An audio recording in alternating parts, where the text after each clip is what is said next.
بسم الله الرحمن الرحيم الحمد لله رب العالمين الحمد لله الحمد لله الحمد لله اللهم صل على سيدنا محمد الفاتح لما أغلق والخاتم لما سبق ناصر الحق بالحق والهادي إلى صراطك المستقيم وعلى آله حق قدره ومقداره العظيم رب اشرح لي صدري ويسر لي أمري واحلل عقدة من لساني يفقه قولي السلام عليكم ورحمة الله وبركاته mbokki jullit yi mbokki soppe yi ci yàlla ak sayyiduna muhammad sallallahu alayhi wa sallam ñoo ngi am mbégte mu rëy di jàkkaarloowaat ak yéen encore ci sunu jotaay yi ñi am ci jamono bu nekk ngir fàttalante ci yàlla ak rasulullahi sallallahu alayhi wa sallam waaye nag dafa mel ni tabaarakallahu li yonent bi waxoon sallallahu alayhi wa sallam ne bàyyi naa leen ak waxkat bu dul noppi ak jëfkat bu dul wax benn bi di alquranul karim di waxkat bi dul noppi benn bi di dee nga xamante ni mooy jëfkat bi dul wax macha allahu taala dafa mel ni alquran ji dox biñ ci doon dox ci depuis ca kooru daaw ga jamono bu nekk ñu jël ay aaya di ko bokkaat di ko jàngataat di ko gëstuwaat di ko xoolaat di ko càmbaraat di génne sew-sew yi ak dégg-dégg yi ci nekk dafa mel ni ba tey gaa yi lekk nañ ca waaye suuruñu ca fa tabaarakallahu keroog bi ñu defee xadaratul jumaa ba noppi am na benn mbokk taalibe tabaarakallahu mu baax bi ñu nuyoo mu ne ma sëriñ bi namm nañu aaya alquran yi doxantu biñ ci daan doxantu mooy le voyage avec le Coran bi ñu doon def mu ne ma nag su ma sañoon tamit di nga def waxtaan spécial ci sóoratu takaathur mooy alheekumu takaathuru bismillahi rahmaani rahim alheekumu takaathuru xatta zurtumul maqaabir kallaa sawfa taalamuun thumma kallaa sawfa taalamuun kallaa law taalamuuna ilma alyaqiin la tarawunna aljahim thumma la tarawunnaha ayna alyaqiin thumma la tusalunna yawma izin anin naim waaw mu ngoog donc saar bi moom la ñu tiim ku am sa kaamil su la neexee mën nga ko teg ñu bokk ñu bokk tiim ko xool ko ñu bokk tiim saar bu tedd bii xool ko ñu jàngat ko jàngataat ko càmbar ko xool sew-sew yi nga xamante ni moo ci laxasu te lépp di yërmande borom bi tabaraka wa taala mu wàcc ci rasulullahi ngir mu saafara ñu démb ci dimanche bi am na benn mbokk taalibe guinéen ñëw na fi ñuy bokk moom it di gëstu alquran ba ñu àgg ci sóoratu an namli bi nga xamante ni fa la histoire sayduna Suleymaan ak jinne yi sayduna Suleymaan ak fourmi yi bokk mooy melentaan ya Sidna Suleymaan ak Balqis mooy la reine de Saba ak yu bari ba ñu àgg ci cadre jinne yi ma ne ko soo jàngee sóoratul jinni rek di nga comprendre doole yi alquranul karim waaye ci ngay comprendre tamit doole yi sayyiduna Muhammad sallallahu alayhi wa sallam waaye tamit ma ne ko ci ngay comprendre doole yi julli la prière as-sola ci nga koy comprendre waaye tamit ci ngay comprendre doole julli fajar jóg julli fajar parce que yàlla nee na wa qur'aan al fajri inna qur'aan al fajri kaana mashhuudan yàlla nee na alquran lépp alquran lu ñuy seede la lu ñuy bind la lu ñuy noté la lu nit ki di am ay tuyaaba la certes waaye nee na alquranu fajar nag moom mooy vraiment le vrai témoin parce que fajar dafay julli goo xamante ni da ngay dagg say nelaw jublu ci sa borom waaw ñi bëgg yàlla ñëpp aarifina billahi yëpp ñoo ngi leen di xamee dans des moments de contrainte ci la ñuy wane ñoom seen borom ci la ñuy wane seen cofeel ci seen borom aarif billah ñoo ngi koy xam su noddu jibee nit ñi dañuy dégg ne paa bi ci jàkka ji bilaal bi mooy nodd mais aarif bi moom day dégg ne yàlla moo woote kon kooku du ñàkk a jam déedéet arif billah bi du toogee ci jumaa ji imam bi julli di xutba du yëngatu du wax du perturber da ngay gis mu yaru teey dal am benn déférence li tubaab di wax déférence c'est plus que le respect am benn discipline benn adab bu muy àndal soo ko gisee da nga naan mais kii lu tax muy def lii mais moom parce que yow yaay gis imam bu taxaw di xutba waaye moom Seydina Muhammad lay gis ci kaw mimbar bi suy julli tamit jullim gi da koy rafetal day teey day dal day julli gu yiw gu sedd gu sell gu set. Pourquoi? Parce que il sait que le vrai imam c'est le prophète Seydina Muhammad sallallahu alayhi wa sallam.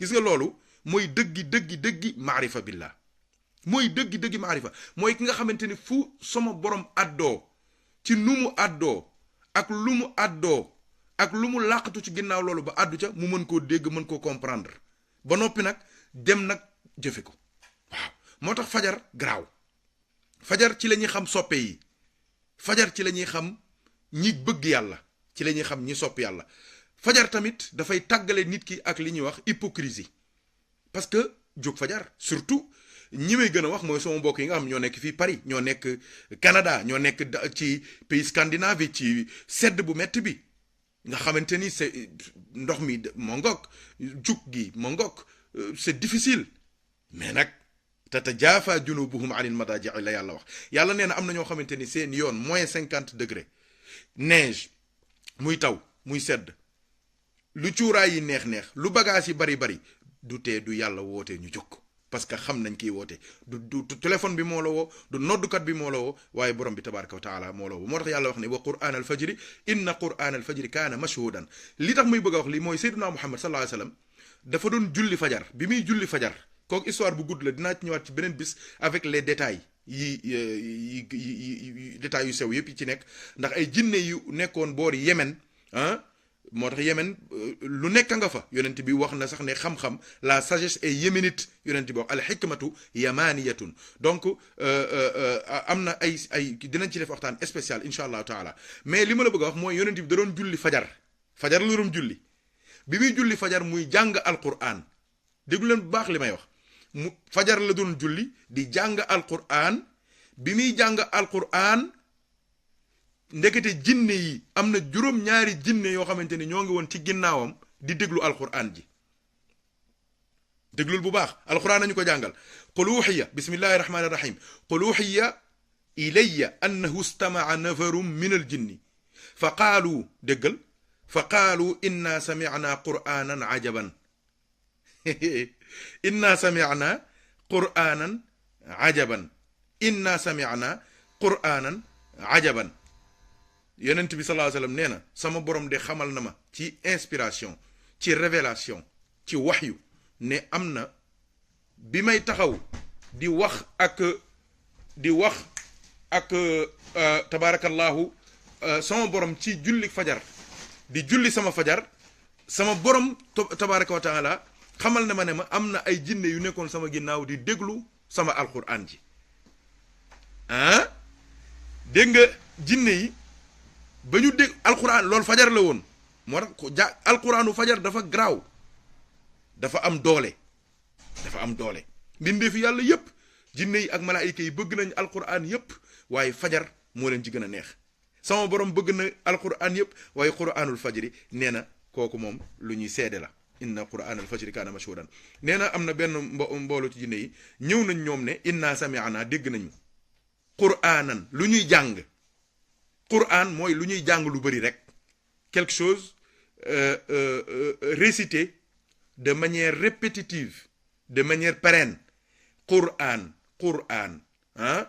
xam nga aan ci ñi jàng arab loolu li ci ëpp day wane li ñuy wax siratul mubalagha la daal la forme intensive ma ngoog forme intensive la waaw doo indee aan rek li ci ëpp bu dee xiif la mooy xiif gu jéggi dayoo la bu dee sonn la dafa mooy coono gu jéggi dayoo bu dee kontaan tamit kontaan gu jéggi dayoo la waaw ma ngoog xam nga moo tax ci alxuraan dafa doy waar dafa laaj ay affaire de wa inna daari laaxirata la hiya al xayawaan nga gis léeg-léeg ñoo xamante ni dañoo mel ni man dégg-dégg ba bariwul xam-xam ba bariwul ñu naan aljana dafay mel ni animal parce que xayawaan mooy animal déedéet xayawaan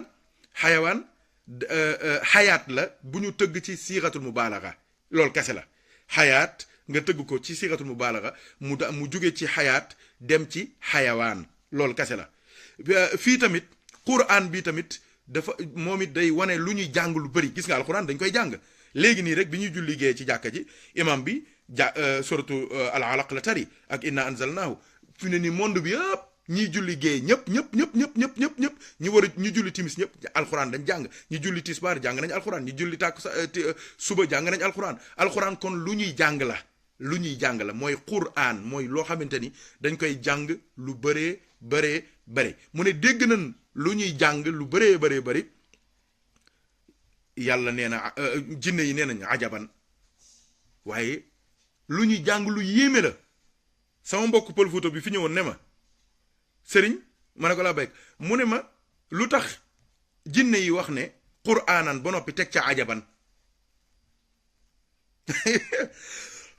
mu ne ma lu tax jinne yi wax ne quraanan ne alquran la lu ñuy jàng la bokk ajaban lu yéeme lu tax jinne yi yéemu ci li ñu dégg rasulullah doon ko jàng ci fajar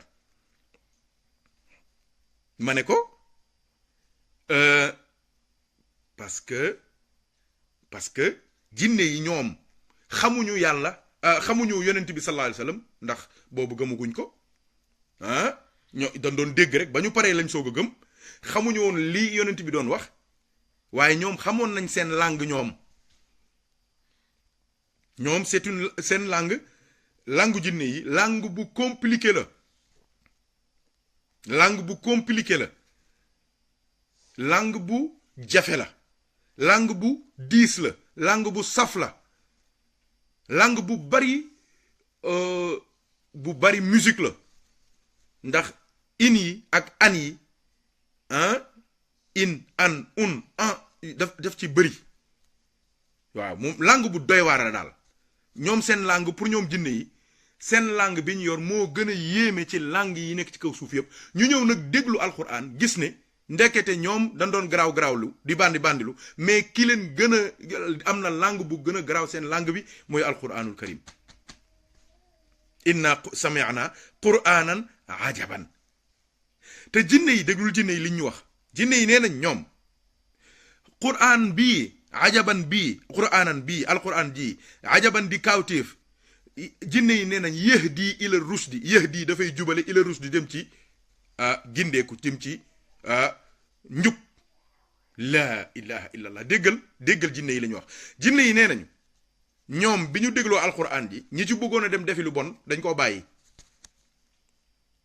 jinne yi nee nañu ñi ci bëggoon a fàdd nit jommal nit dañ koo bàyyi jinne yi nee nañ ñi ci bëggoon a dem naani sàngara ci ñoom dañ koo bàyyi jinne yi nee nañ ñi ci doo bëggoon a def bàkkaar ci ñoom ba ñu déggee waxu yonent bi dañoo mel ni dañ leen anesthésier seen cër yi ba mënatuñoo mooy yàlla moo tax ñu ne inna sami'na qur'anan ajaban dañoo dégg alquran ju yéeme waaye li muy yéeme mooy yahdi ila rushdi yahdi dafay jubal moo tax gis nga nit lu njàngum alquran gi neex lu baat bi neex lu tajwid bi neex te jubul jàngagul alquran jinne yee ñu ko jàngal de alquran nañu ko jàngal de yonent bee ñu ko jàngal de moo ngi nii inna sami'na ñun dégg nañ qur'anan lu ñu jàng ajaban muy yéeme waaye ñun xamaguñu lu mu doon waaye xam na ni daal yahdi ila rushdi day fóot sa xol ci lépp lu taq lépp lu bon lépp luy bàkkaar lépp lu yàlla bëggul di la tàggaleeg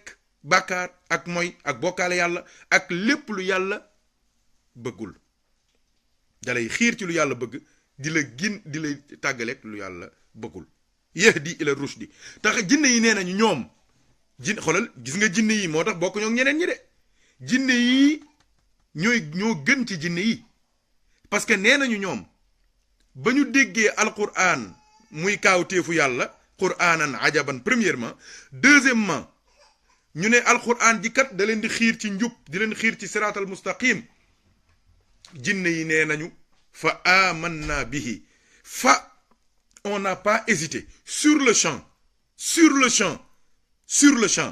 soo woowoon sëñ Muniru Gay léegi sama ustaas bu mag bi dina la wax ne la summa ak fa bokkuñu ay maana ci côté naxwu ndax summa day am infisaal waaye fa day indi li ñuy wax al ittisaal ca alfiyatu ibnu malik moo ngoog jinne yi nee nañu dañoo dégg daal benn waay ju taxaw di jàng alquran ci fajar gi ñu dégg li muy jàng mu yéem leen loolu waaye gis nañu bañ ko jàngee rek dafa percer seen cœur def ci njub def ci gindeeku def ci xam-xam def ci ragal yàlla def ci sopp lu baax tàggale leen ak lépp lu bon ak lépp lu dëng ci saasi nee na ñoom nag bi ñu sentiree le bienfait bi leen alquran ji def ak résultat automatique bi am ci ñoom ci biir alquran ji nee nañ fa amanna bihi ñoom dañoo sukk ci saasi daal di gëm bihi ci yonent bi sallallahu alayhi wa sallam bihi ci alquran jooju xam ni seen kàddu yéeme na seen wax yéeme na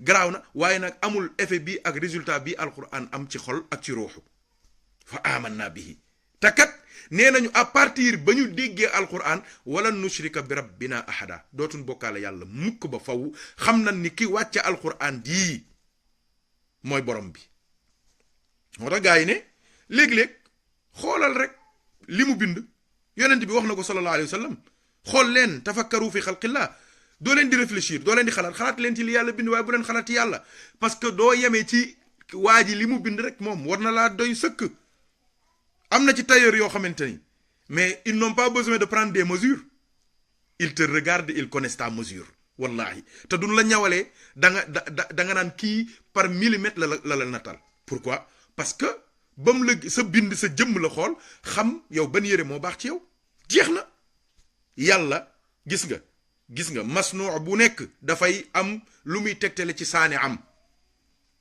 waaw création boo gis fabrication boo gis day wane tampon wu empreinte ki ko créé ki ko def moom lay feeñal kon mbindeefu yàlla yi ay feeñuwaay lañ ci borom bi tabaraka wa taala mi nga xamante ni xel mënul àgg ci moom bët mënul àgg ci moom nopp mënul àgg ci moom làmmiñ mënta àgg ci moom bakken mënta àgg ci moom moo tax ci yërmandeem mu feeñu ci mbir yi ngir mbir yi ku ko xool mu mujj laa yóbbu ba ci ki nga xamante ni mooy borom yëf yi yàlla nañu yàlla dimbali kon macha allah su ma ko toppee suratul jinni bi mooy jël waxtaan wi te tey suratul takasur laa bëgg a waxtaane kon dinañ ñëwaat beneen bis ci problème mu jinne yi li ma bëgg a wax fii mooy alquran dafa am doole waaye jug fajar di jàng alquran dafa am doole dama ne yonent bi muy jàng alquranu fajar ci la ko jinne yi déglu bañ ko dégloo ci lañ ko gëm bañ ko gëmee ca lañ wëlbatiku ne wëriñ dem ci seeni mbokk woo tribu jinne yëpp ak ethnie jinne yëpp ne leen yéen suñu mbokk jinne yi ñëw leen comme na fourmi ba namlatun ba nam defoon woo mbokki yaa ayyuhan namlu ñëw leen woo ay mbokki xorondomam yëpp ne leen ñëw leen comme na xorondom yi wooyo woon seeni mbokki xorondom ne leen jug leen am na lu xew am na lu ma dégg am na lu xew jóg leen am na bruit bu may dégg Souleymane a ngi ñëw ak armeem te duñ ñëw dañuy moxoñe ñun ñëpp mais tamit jinne yi tamit dañoo juróom-ñaari jinne yi dañoo wëlbatiku daw dem seeti seeni mbokki jinne ne leen ñu nit am nañ luñ dégg inna sami'na qur'anan ajaban yahdi ila rushdi te kat ñun juróom-ñaari jinne yi fa amanna bihi gëm nañu yéen nag yéen la ñuy woo moo tax ci biir ci la ñuy wax yonent bi ne ko ñun jinne yi nii lañ mel ñun jinne yi am na ñu ci jub ñun jinne yi am na ñu ci dëng ñun jinne yi nangam ñun jinne yi nangam moo tax gis nga fii da ngay gis ne fu nit baaxee jinne baaxee na fa te léeg-léeg yonent bi def na 13 ans màkkatul mukarrama ñi ko gëm bariwuñu de jinne yi nag dañoo dégg yonent bi rek gëm ko gis nga moo tax inna akramakum inda allahi atqaakum ki gën a tedd ci yéen mooy ki gën a ragal yàlla ci yéen loolu mooy affaire bi bi ci des tamit luñ ciy jàng mooy nee nañu jinne yi keroog bi ñu jógee ci rasulullahi sallallahu alayhi wasallam dañoo dem seeni mbokk waar googu ñu leen woo googu ñu leen woo loolu mooy lan mooy jullit bi nit ki doomu aadama bi foo toll war nga di tasaare kàddu yàlla subhanahu wa taala di digle lu baax di tere lu bon foo toll ci noo nekkee war nga di digle lu baax di tere lu bon ndax suñu mbokki jinne yi jàngal nañ ñu ne ñoom keroog bi ñu dégloo yonent bi ci fajar gi mu jàng alquran ji yéem leen ndax moo gën a garaaw ñoom seen langue ndax moo gën a garaaw ñoom seen langue ñoom jinne yi ñu gis ni alxuraan ji bañ ko dégloo tamit dafa def ci ñoom ngëm def ci ñoom njub def ci ñoom ragal yàlla ñoom dañoo gëm yonent bi waaye ba yemuñ ca ngëm ga dañoo dem wooy seeni njaboot ñu daal di pour ñu gëm yonent bi sallallahu alayhi wa sallam loolu ishaara la loolu mooy lan mooy wéyjur yi kilifa yi borom soxna yi borom njaboot yi kenn ku ci nekk yàlla nee nañu qu anfusakum wa ahlikum naara billahi doo jógee fajar war ngaa yee say njaboot pour ñu jóg fajar sooy dem jàkka ja war ngaa woo say njaboot ànd ak ñoom loolu jinnee ñu ko jàngal de fa amanna bihi woo gëm nañu ba noppi woo seeni mbokk ne leen wëlbatiku leen jublu ci yàlla kon ñu nit war nañoo woo suñuy mbokk ñu jublu ci yàlla commencé ko ci sa bopp donner le bon exemple wattandiku nelaw yu bëri lekk gu bëri po mu bëri caaxaan yu bëri télé bu bëri fo yu bëri góorgóorlu ci sa diggante ak sa borom ñoo yóbbaale sa soxna yóbbaale say njaboot yóbbaale sa dëkkandoo yóbbaale sa koñ yóbbaale sa réew yóbbaale ñëpp ngir ñëpp mën a bokk ci texe gi muy rasulullahi sallallahu alayhi wa sallam kon loolu moo tax ajaban googu yaakaar naa dinañ ci def waxtaan spécial suratul jinni ngir ñu mën a gën a xam jinne yi xam naa su nekkuloon Facebook bi sax dinaa leen mosal tuuti ci kàddu jinne yi seen wax ci seen fatiha ci seen salaatul fatihi ñoom am nañ ko ci seen salaatu ala nabi seen salaatu ala nabi am nañ ko seen laa ilaha illallah am na nuñ koy waxee allah am na nuñ koy waxee waaw yëpp bien que dinañ koy utiliser ci langue arabe waaye ñoom it am nañ ko ci seen langue comme ñun ni ñuy waxee yàlla comme ni ñuy waxee roog wala xaw ma lan ak lan ku nekk ak ni ñu koy waxee ñoom it am nañ ko seeni façon waaye nag xam nga Facebook bi am na yoo xamante ni man de ñemewu ma ko du ma ci dugg moom man maa ngi mongoog daal yàlla nañu yàlla dimbali daal langue bu doy waar la ñoom am na ci gaa yu ma gis fii ñu ci biir kii bi xam nañ bu baax li may wax ci complication yi nekk ci langue jinne ak seen wax ni mu doy waar ak ni mu baree ay inak ay anak ay tegtal yu bari mongoog kon ñu ñëw ci sunu waxtaanu tey mbokk yi waxtaan wi mooy yàlla subhanahu wa taala moo wax alhaakumu takathur waxtaan wu gàtt lay doon de dama doon introduire noonu rek moo ma yóbbu ci sóoratu namli moo ma yóbbu ci sóoratu al jinn moo ma indiwaat ci sóoratu at takathur waaw dinaa yëpp dama koy wax pour su ma ko fàttee sax ñu may suivre ñu mën ma rappeler comme li ma mbokk mi rappeler keroog ci xadaral jumaa bi ne ma war ngaa waxtaane alhaakumu takathur ndax waxoon nga ko waaye tamit pour ñu fàttali ma tamit ne war naa waxtaane waat jinne yi parce que inni jaayilun fil ardi xalifa kooku il faut ñu leeral ko parce que ñu bëri fi ne nii loolu moo leen di bëgg a rey démb sama mbokk guinéen bi laaj na ma ko nee na ma inni jaayilun fil ardi xalifa boobu yàlla suratul baqara maa ngi wàcce ci suuf un vicaire un remplaçant mu ne ma kon kuy remplacer kenn am na ku fi nekkoon loolu incha allah dinañ ci def waxtaan leeral ko ba mu leer parce que ñu bëri fi mu ne nii dañu yaakaar ni xalifatullah inni jaa'ilun fil ardi xalifa boobu yàlla lay wuutu dëgg la yàlla lay wuutu waaye du yàlla de maanaa bu njëkk bi du yàlla de ñii wuutu yàlla loolu beneen tolluwaay la beneen daraja la waaye xalifa googu premier sens bi nga xamante ne ñun am yi ñun ñi nga xamante ni amuñu benn cër moo ñu intéressé mais du yàlla am na ñoo xamante ne duñ représenté woon yàlla àdduna tukki de li ñu def ci ay rey li ñu def ci musiba li ñu def ci lu bon li ñu def ci ñu bëgg ne doomu aadama yépp ku nekk xalifa yàlla nga ci kaw suuf déedéet loolu mënul nekk de am na ñu koy doon waaye xalifa bii ñuy junj ci suratu albaqara incha allah du ñu yàlla dimbale dinañ ko leeral ba ñëpp bokk ci barkeelu yàlla nañu yàlla dimbali ci barke yonent yàlla Muhammad sallallahu alayhi wa sallam donc damay résumer lii ma wax nii tuuti en français daal di ñëw ci alhaakumu takathur donc chers frères en Dieu, chers amis, chers bien-aimés, nous sommes encore contents de vous avoir parmi nous dans cette occasion en or qu'Allah nous offre de pouvoir se rencontrer, d'échanger, de partager, surtout de partager nos recherches, non-connaissance, requérir, d'accueillir chacun dans nos cœurs, dans nos esprits, pour pouvoir bénéficier des lumières du Coran et des enseignements du prophète sallallahu alayhi wa sallam. Comme je vous l'ai dit tout à l'heure en Wolof, il y a un des frères, après la hadra du vendredi, il m'a interpellé et m'a demandé solennellement de faire une causerie spéciale sur la sourate At-Takathur, Al-Hakum At-Takathur, Hatta Zurtum Al-Maqabir, Kalla Sawfa Ta'alamoun, Thumma Kalla Sawfa Ta'alamoun, Kalla Law Ta'alamoun Ilm Al-Yaqin, Latarawunna Al-Jahim, Thumma Latarawunnaha Ayn Al-Yaqin, Thumma Latus'alunna Yawmi Izin Anin Na'im. Et, Masha'Allah, Alhamdulillah, nous avons rendu grâce à Allah Subhanahu wa Ta'ala de nous avoir donné l'occasion de voyager avec le Coran depuis le mois du Ramadan de l'année dernière.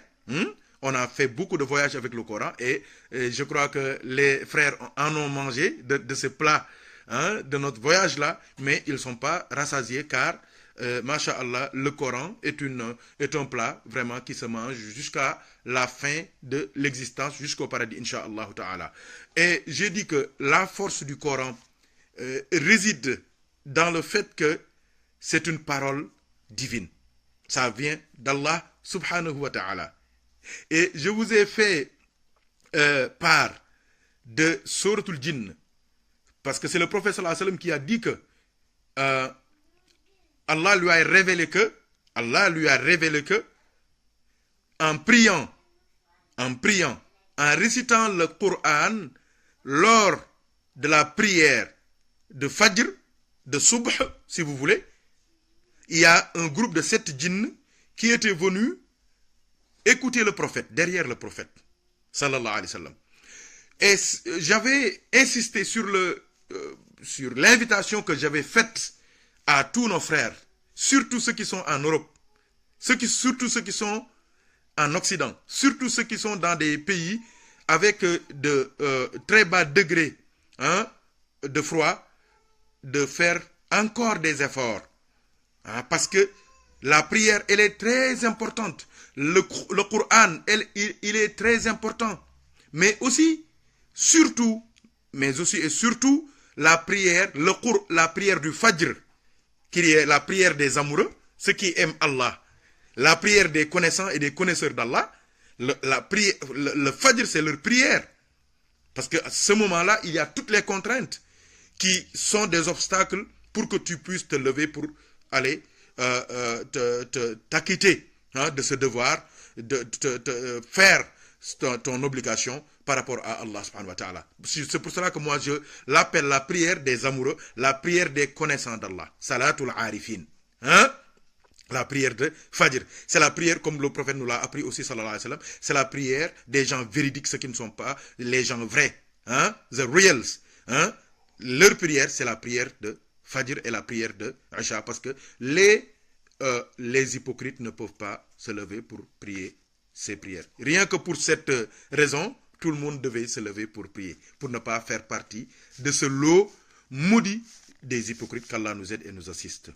Aïwa. Donc, la prière, elle est importante. Mais le Coran qu'on récite dans la prière, il est très important. La prière, elle est importante. Le Coran qu'on récite dans la prière est important. Mais aussi, la prière du Fajr et le Coran du Fajr est très important. Ils sont très importants. Allah, il a dit dans le Coran, wa Qur'an al-Fajri, inna Qur'an al-Fajri kana mashhoudan. Et la preuve du fait que le Coran du Fajr est témoigné par les anges et les djinns, c'est Suratul Jinn. Parce que les djinns, vers le Yémen, le prophète sallallahu alayhi wa sallam était en train de prier Fajr. Il y a eu un groupe de djinns, de 7 djinns, qui étaient derrière le prophète, qui l'écoutaient réciter le Coran pendant la prière du Fajr. Ils ont dit, Inna sami'ana Qur'anan ajaban. Nous avons entendu une récitation extraordinaire. Qur'anan ajaban. Il y a un frère guinéen qui était venu hier. Il m'a dit, mais pourquoi le terme ajaban? Pourquoi le terme ajaban? Qur'anan, une récitation, un récital, ajaban qui était extraordinaire. Et nous, les djinns pour nous, ils sont extraordinaires. Et les djinns étaient médusés, étaient stupéfaits, étaient tétanisés, étaient perdus devant la récitation du prophète sallallahu alayhi wa sallam. C'est pour cela qu'ils ont dit Qur'anan ajaban, une récitation extraordinaire. Je lui ai dit, chers frères, les djinns ont jugé, ont utilisé l'adjectif extraordinaire par rapport au Coran. C'est pas parce qu'ils connaissaient le caractère extraordinaire du Coran. Non. C'est pas parce qu'ils connaissaient le caractère extraordinaire de celui sur qui le Coran est descendu, le prophète Muhammad sallallahu alayhi wa sallam. Non. Mais c'est parce que ils connaissent, eux, les djinns, leur langue. La langue des djinns est une langue terrible, est une langue lourde, est une langue compliquée, est une langue musicale, est une langue très, très difficile à apprendre, à parler, à comprendre. Pour eux, leur langue, c'était le summum de la communication. Mais en réalité, quand ils ont écouté notre bien-aimé, le prophète Muhammad sallallahu alayhi wa sallam, pendant la prière de Fajr, la prière dans le Coran, le Coran pendant la prière de Fajr, ils ont entendu quelque chose qui les a stupéfaits, quelque chose qui les a anéantis. Et on suit le Coran. Ils ont été charmés, ils ont été touchés par le Coran, par la beauté du récital du prophète Mohammed sallallahu alayhi wa sallam. Mais aussi, ça c'est le plaisir pour les oreilles. C'est le plaisir pour les oreilles. Mais il y a un autre plaisir pour le cœur et pour l'esprit, pour le ruh. C'est pour cela qu'ils ont dit Inna sami'na Qur'anan ajaban yahdi ila rushdi. Ce Coran qu'on a écouté, c'est un livre, c'est une récitation qui te pousse vers le bien, vers la guidance, vers l'amour d'Allah, vers la satisfaction d'Allah subhanahu wa ta'ala, vers tout ce que Allah aime en général. Et ils ont dit Yahdi ila rushdi. L'autre sens aussi, c'est que les djinns, ils ont dit à leurs congénères, nous tous qui avons parmi nous, qui avions des intentions négatives, qui voudrions faire des péchés, sur le champ, quand on a écouté le Coran, l'envie, l'intention s'est dissipée de notre cœur. Le Coran a anéanti toutes les mauvaises intentions, toutes les mauvaises envies. Le Coran les a anéantis. Le Coran du prophète, le Coran du Fajr, le Coran dans la prière. Il faut noter tout cela. Aïwa, ils ont dit Fa'aman Nabi. Et sur le champ, on a cru. Le prophète est resté pendant 13 ans à la Mecque. Il n'y avait pas 40 personnes qui ont cru en lui. Ces djinns, ils l'ont écouté. Le prophète ne leur a même pas parlé et ils ont cru au prophète Muhammad sallallahu alayhi wa sallam. C'est pour cela qu'Allah nous dit Inna akramakum indallahi atqakum. Le meilleur d'entre vous, c'est celui qui a le plus de piété, le plus pieux d'entre vous. Donc un djinn peut être un wali, un djinn peut être un très bon croyant. Et en lisant sur le djinn, on va se rendre compte de toutes ces réalités. Et ils ont dit Fa'amanna bihi. Nous avons cru en lui sur le champ. Et nous avons su que celui qui a fait descendre ce Coran qui est extraordinaire, comment il peut être? Il ne peut être que le créateur de l'univers et de tout ce qui est à l'intérieur. C'est Allah subhanahu wa ta'ala. Donc, le Coran, c'est une parole divine, c'est une parole pleine de sagesse, c'est une parole pleine de guidance, c'est une parole qui pousse vers le bien, mais aussi c'est une parole qui te protège, qui est un bouclier spirituel contre tout ce que Allah n'aime pas. Qu'Allah nous aide et nous assiste par la baraka du prophète Muhammad sallallahu alayhi wa sallam. C'est pour cela que dans Sourate An-Naml, on va voir l'action des djinns qui a été l'action des fourmis. Quand ils ont entendu, la reine des fourmis a appelé toute sa communauté, toutes les fourmis, et elle les a appelées pour leur parler, de Sayyidina Suleiman. Les 7 djinns là aussi, quand ils ont écouté le Coran, eux, ils ont entendu le bruit des chevaux, hein, la force des galops des chevaux de Suleiman, et elle a informé son peuple.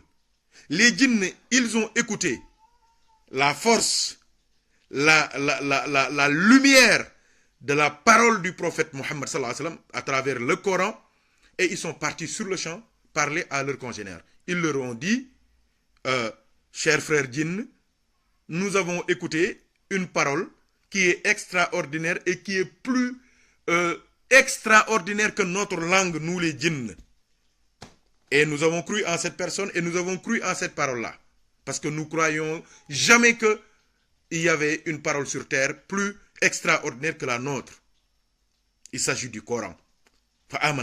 Et maintenant, nous allons plus adorer que Allah subhanahu wa ta'ala. Et nous croyons que le Muhammad sallallahu alayhi wa sallam est son messager. Qu'Allah soit content de lui. Donc, فآمنا به ولن نشرك بربنا أحدا. Là, en écoutant, en lisant Suratul Jinn, en lisant Suratul An-Naml, les fourmis, on se rend compte de la force du Coran, on se rend compte de la relation que les djinns ont avec le Coran, de la relation que les djinns ont avec le prophète Mohammed sallallahu alayhi wa sallam, mais aussi de la relation que les animaux en général ont avec les prophètes alayhimu assalam. Donc, qu'est-ce qu'on tire comme leçon par rapport à Suratul Jinn et à Suratul An-Naml? C'est que il y a des hommes têtus, mais aussi il y a des djinns qui sont des saints, qui sont des pieux, parce qu'ils ont écouté et ils ont cru au prophète Mohammed sallallahu alayhi wa sallam sur le champ. Les djinns aussi, après avoir écouté le prophète sallallahu alayhi wa sallam, ils ne sont pas rentrés chez eux et commencé à dormir. Sur le champ, ils ont su qu'ils sont investis d'une mission de propagation de cette lumière qu'ils ont entendue, qu'ils ont reçue du prophète Mohammed sallallahu alayhi wa sallam. C'est pour cela que les djinns sur le champ, ils sont partis, ils ont vu, ils ont convoqué tous leurs congénères, comme les fourmis l'ont fait avec leur peuple, la fourmi l'a fait avec son peuple, hein, pour leur parler de Suleiman. Les djinns aussi, ils ont appelé tout leur peuple, toutes les populations djinns pour leur dire que vraiment nous avons entendu une parole qui nous dépasse, qui dépasse nos cœurs, nos esprits, nos corps. C'est la parole divine, c'est la parole d'Allah subhanahu wa ta'ala. Et ça, c'est le début du compagnonnage entre le prophète sallallahu alayhi wa sallam et les djinns avec toute leur communauté. Ça nous inspire quoi, nous musulmans? Ça nous inspire que nous devons, en tout état de cause, en toute situation, prendre notre responsabilité par rapport à notre religion personnellement, mais prendre notre responsabilité par rapport à notre famille, mais prendre notre responsabilité par rapport au monde dans lequel nous vivons. C'est-à-dire que le musulman, le croyant, le connaisseur d'Allah, qui quitte son sommeil pour prier, il ne doit pas laisser sa femme derrière. Il doit réveiller sa femme. C'est ça. Il ne doit pas laisser ses enfants qui sont à l'âge de prier, qui ont l'âge de prier, dormir. Il doit les réveiller pour prier avec eux.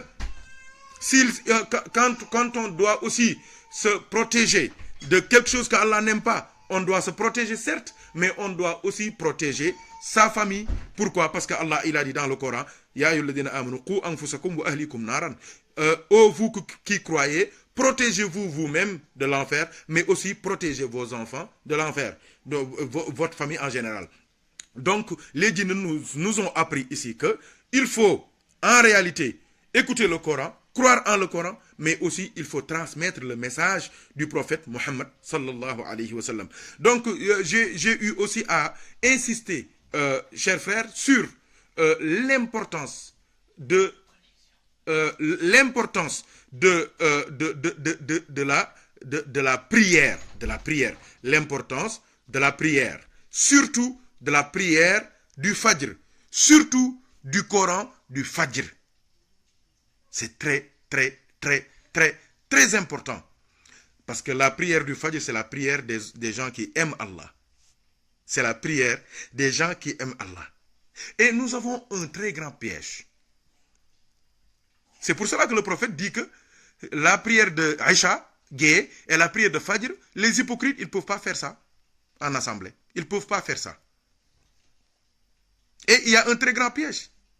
Beaucoup de gens, beaucoup de jeunes à qui, par exemple, vous conseillez de prier Fajr, de se lever, de laisser le sommeil pour aller prier, ils refusent. Mais quand ils ont un rendez-vous à l'ambassade, à une ambassade pour un visa, mais ils se lèvent à l'heure qu'il faut. Le Sénégal aussi a été éprouvé. Je crois que c'était le mondial 2002. Les gens, ils refusaient de se lever pour aller prier Fajr. Mais quand le Sénégal devait jouer, mais personne ne dormait. Et même si on dort, on cherche des réveils pour se lever pour aller prier Fajr. C'est un piège. Pour nous qui sommes ici aussi, en Europe, il y a un très grand piège. Un très grand piège. Tu refuses de te lever pour prier Fajr. Mais quand l'heure du travail vient, mais tu te lèves. Pourquoi? Parce que tu comptes, tu escomptes, tu attends un salaire à la fin du mois.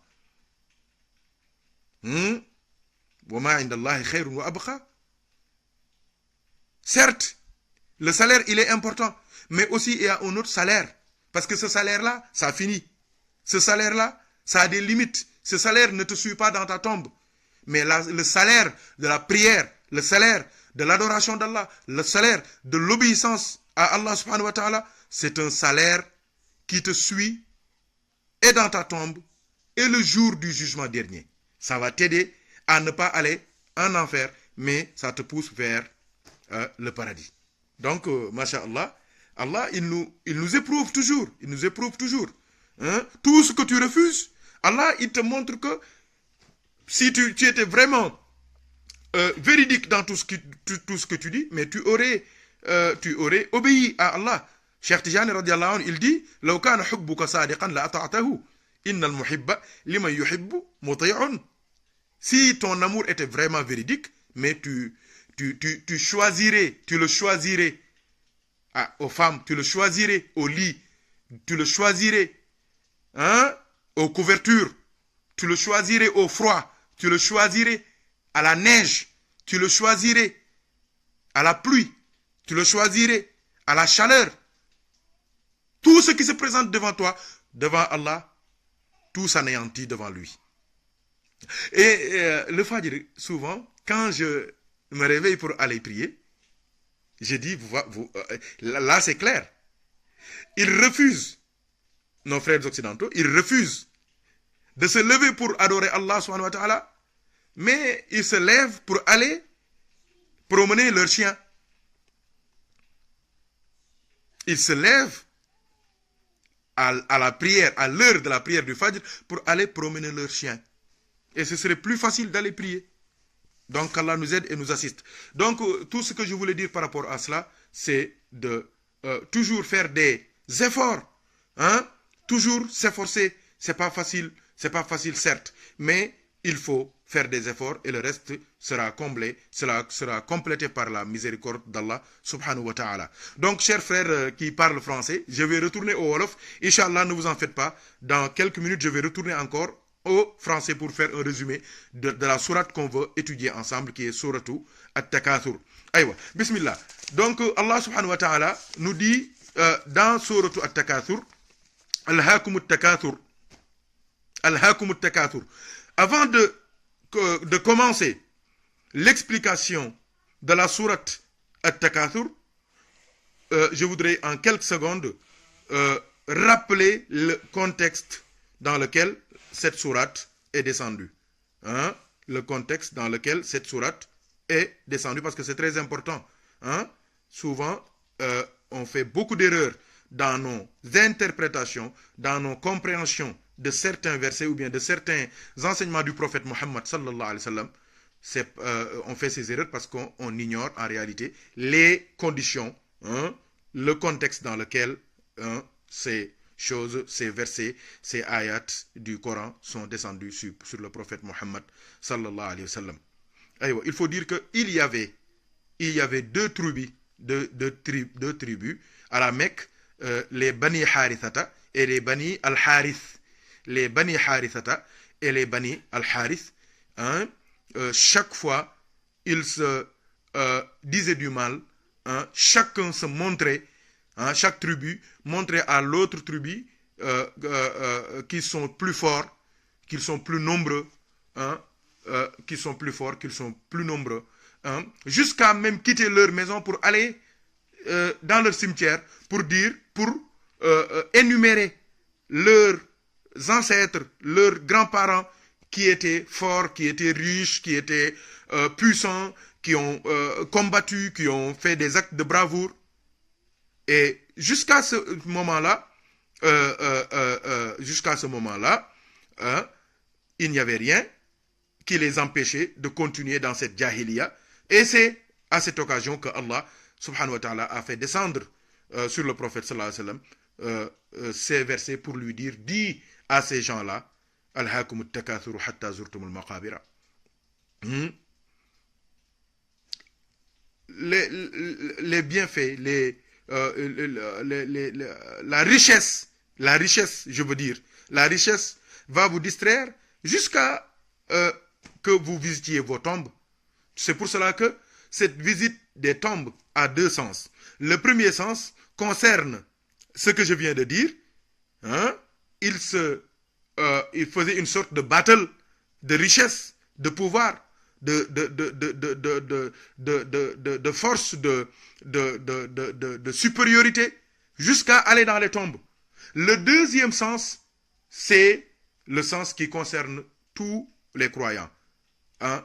Allons rester, hein, à se faire distraire par la richesse jusqu'à mourir et rendre visite aux tombes. Hein? Et on sait bien qu'un visiteur, un voyageur, quand il quitte son pays pour aller dans un autre pays, tôt ou tard, il va rentrer chez lui. Et le voyage dont Allah parle dans ce verset, Hatta zurtumul maqabir, c'est-à-dire que en réalité, le fait d'être enterré dans les tombes, dans les cimetières, c'est un voyage. Mais le voyage, la destination en réalité, c'est deux destinations. Soit c'est le paradis, qu'Allah nous aide et nous assiste et nous fasse partie de ce groupe restreint, ou bien c'est l'enfer et il va donner l'épreuve, hein, à la suite de ce verset-là qui est Al-Hakumu at-Takathur hatta zurtumul maqabira. Aywa, hatta zurtumul maqabira. Je crois que je vais continuer en français, après je vais faire le résumé en wolof. Donc parce que c'est la démocratie et puis toutes les langues se valent en islam, il y a les musulmans dans toutes les langues, Inch'Allah ta'ala. Aywa, qu'est-ce que Allah a dit ensuite? J'ai dit que c'est Banu Harith et Banu Al-Harithata qui ont été à l'origine de ce verset. Mais en réalité, ces versets, ces versets sont destinés à tous les croyants de toutes les époques, de toutes les civilisations, de toutes les nationalités. Tous ceux qui disent Ashhadu an la ilaha illallah wa ashhadu anna Muhammadur Rasulullah, ils ont leur part dans cette sourate. Tous les hommes aussi, ils ont leur part dans cette sourate parce que le Coran est destiné à toute l'humanité. Aïwa. Allah, il dit, donc vous allez continuer à être distrait par la richesse, par l'opulence, par la beauté, par vos habitats, par vos belles femmes, par vos mets qui sont succulents, qui sont onctueux. C'est ça qui va vous distraire. Ya ayyuhal insanu ma gharraka bi rabbikal karim. Qu'est-ce qui t'empêche d'aller répondre à l'appel de ton Seigneur? Qu'est-ce qui t'empêche, hein, d'aller répondre à l'appel de ton Seigneur? Qu'est-ce qui doit être une raison valable pour que tu fasses des choses que Allah n'aime pas? Quelle est cette chose sur terre-là? Allahu Akbar. Tu ne connais pas le sens de Allahu Akbar. Si vraiment tu connaissais le sens de Allahu Akbar, avant toute chose, tu cherches si cette chose-là, Allah aime ou Allah n'aime pas. Parmi les leçons qu'on apprend dans les premiers cours de fiqh au Sénégal et dans le mazhab al-maliki, il y a wala yahillu lil mukallafi ay yaf'ala fi'lan hatta ya'lama hukm Allah fihi. Un croyant, un homme responsable religieusement ne doit faire aucune action, ne doit dire aucune parole, ne doit prendre aucune décision, quelle que soit la décision, tant qu'il ne sait pas quelle est la position du Coran et de la Sunna par rapport à cette chose-là. Sinon, on risque de tomber dans un péché que Allah seul peut pardonner, qu'Allah nous pardonne et nous donne l'absolution de tous nos péchés, Inch'Allah. C'est pour cela qu'Allah, sur le champ, il a dit qu'Allah, Je vous dis que ça ne doit pas être la position du musulman, du croyant, de celui qui est intelligent. Qu'Allah, ça signifie ça. Ça signifie, c'est pas la bonne position. C'est pas la bonne réponse si c'était une interrogation. C'est pas les bons résultats si c'était une explication ou bien une recherche. C'est pas les bons résultats. Qu'Allah. Mais Allah, il nous dit, sawfa ta'lamun. Sawfa ta'lamun, thumma kalla sawfa ta'lamun. Il y a deux sawfa ta'lamun dans cette sourate. Il y a deux ta'lamun, sawfa ta'lamun dans cette sourate. Kalla sawfa ta'lamun, thumma kalla sawfa ta'lamun. Ça signifie quoi? Le premier sawfa ta'lamun concerne les kuffars, ceux qui ont mécru, les mécréants, les infidèles. Le premier sawfa ta'lamun les concerne. Ils verront les feux de l'enfer. Ils verront le châtiment d'Allah. Ils verront les conséquences de la colère d'Allah subhanahu wa ta'ala. Kalla summa kalla sawfa ta'lamun concerne les croyants. Kalla sawfa ta'lamun, le premier, ayyuhal kuffar. Summa kalla sawfa ta'lamun, ayyuhal mu'minun. Les mu'minun, Allah leur dit, si vous faites pas les efforts qu'il faut, hein, pour ne pas suivre ce groupe de mécréants, d'infidèles, vous finirez comme eux. Mais si vous faites les efforts qu'il faut, vous suiviez le prophète Muhammad sallallahu alayhi wa sallam dans ses enseignements, maintenant vous allez finir au paradis. Qu'Allah nous donne ça, par la baraka du prophète Muhammad sallallahu alayhi wa sallam. Kalla sawfa ta'lamun, thumma kalla sawfa ta'lamun. Allah, il dit, kalla law ta'lamuna ilma al-yaqin, la tarawunna al-jahim, thumma la tarawunnaha ayna al-yaqin, thumma la tus'alunna yawma izin 'anil na'im. Donc, Allah subhanahu wa ta'ala, ici, il s'adresse aux kuffars, aux infidèles, aux mécréants, mais en même temps, il s'adresse dans le deuxième summa kalla sawfa ta'lamun aux croyants, aux musulmans, à ceux qui ont accepté de faire allégeance à Allah à travers le prophète Muhammad sallallahu alayhi wa sallam. Inch'Allah ta'ala, je crois que en suivant la chronologie, hein, et tout ce qu'on veut dire par rapport à cette sourate-là, Inch'Allah, nous allons prendre un autre jour pour continuer pour parler des sciences, le ilmul yaqin, le aynul yaqin, le haqqul yaqin et le zatul yaqin. Inch'Allah ta'ala. On va parler de cela dans une autre occasion, Inch'Allah. Donc là, on va voir que l'essentiel pour le croyant, c'est d'être intelligent. L'intelligence, c'est pas avoir les moyens chichiques, les moyens de réflexion pour pouvoir tromper les gens, pour pouvoir avoir de l'argent, pour pouvoir tromper les filles. Non, non, non. L'intelligence, comme j'ai dit souvent, l'intellectuel, c'est celui qui a les capacités chichiques de pouvoir détecter les pièges du shaitan. C'est ça, c'est celui-là qui est un intellectuel. Il faut faire la différence avec un diplômé et un intellectuel. Il y a beaucoup de diplômés qui sont loin d'être des intellectuels. Ils ne sont pas des intellectuels.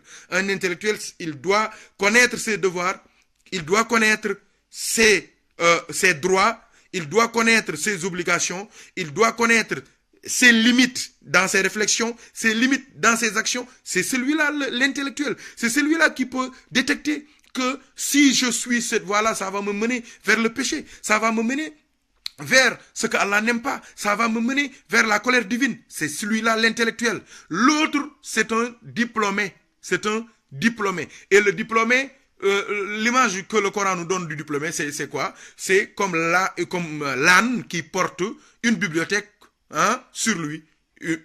Un âne qui porte une bibliothèque sur lui. Il se servira jamais d'un seul livre. Parce que l'âne ne sait pas lire. Donc, il faut faire la différence entre un diplômé et un intellectuel. L'intellectuel, c'est celui-là qui ne tombe pas dans le piège de Al-Hakumut Takathuru, Hatta Zurtumul Maqabir. Cherche, il travaille. Il cherche la connaissance. Il cherche le savoir. Il cherche l'argent. Il cherche le boulot. Il cherche tout. Mais ça ne l'empêche pas de se consacrer à Allah subhanahu wa ta'ala. Ça ne l'empêche pas d'obéir à Allah. Ça ne l'empêche pas d'être un homme vraiment posé, avec beaucoup de retenue. Un homme sérieux. Un homme qui a une hygiène de vie physique, qui a une hygiène de vie spirituelle. C'est ça l'intellectuel. C'est ça l'intelligent. Mais pas autre chose. Pas autre chose. Pas autre chose, je vous le dis et je vous l'assure. Wallahi. C'est pour cela qu'Allah a dit Al-Hakumut Takathur. Et je vais vous donner la preuve tout de suite. L'essentiel, c'est pas tout ce que l'on dit, tout ce que l'on est en train de faire, voire de faire miroiter dans le cœur de nos enfants et de nos frères partout dans le monde. Ils croient que pour réussir, il faut danser. Pour réussir, il faut chanter. Pour réussir, il faut lutter. Parce que c'est les exemples de réussite qu'ils nous donnent.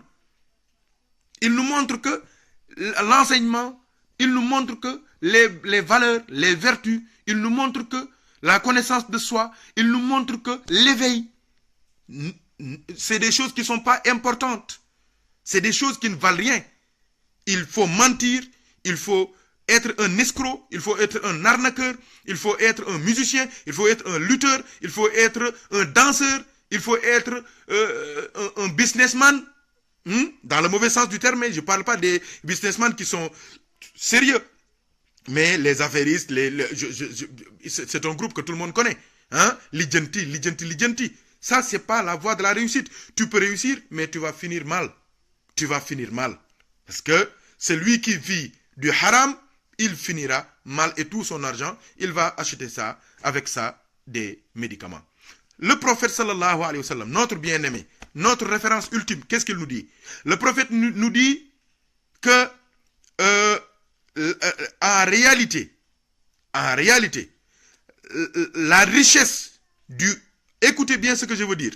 J'aimerais bien qu'un frère puisse écrire ça, Inch'Allah, en commentaire. Le prophète, il a dit, la richesse du musulman, c'est trois choses. Ma akala fa afna, ou labisa fa abla, ou tasaddaqa fa amda. La richesse du croyant ne lui sert qu'à trois choses. Ce qu'il mange, et c'est digéré.